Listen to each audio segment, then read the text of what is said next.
ස්ට්‍රීට්ස් වුඩ්ස් එහෙමත් නැත්නම් වීදි ආහාර කියලා කියන්නේ මේ වන විට ලොව පුරා රැල්ලක් බවට පත් වෙලා තියෙන ජනප්‍රියම ආහාර වර්ග ක්‍රමයක්. ආසියාවේ රටවල වීදි ආහාර සම්බන්ධයෙන් CNN ප්‍රවෘත්ති සේවාව සහ CNN travel නාලිකාව විසින් සමීක්ෂණයක් සිදු කරලා තියෙනවා.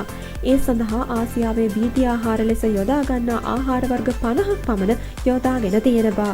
ඒ අතුරින් ලංකාවේ achcharu වලට ප්‍රමුඛ ස්ථානය හිමි වෙලා තියෙනවා. පැණි රසට, මිරිස් සැරට, ඇඹුල් රසට, එළවලු හා පළතුරු වලින් හදපු achcharu වලට තමයි මෙලෙස ආසියාවේ හොඳම වීදි ආහාරවල ප්‍රමුඛ ස්ථානය හිමි වෙලා තියෙන්නේ.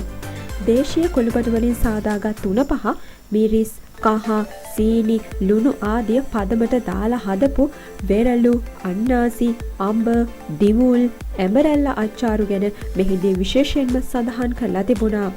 ශ්‍රී ලංකාවේ සංචාරය කරන විදේශිකයන් විසින් රස විඳිය යුතුම ආහාර වර්ග 12කින් යුතු ලැයිස්තුවක්ද සමීක්ෂණ කණ්ඩායම විසින් ඉදිරිපත් කරලා තිබුණා.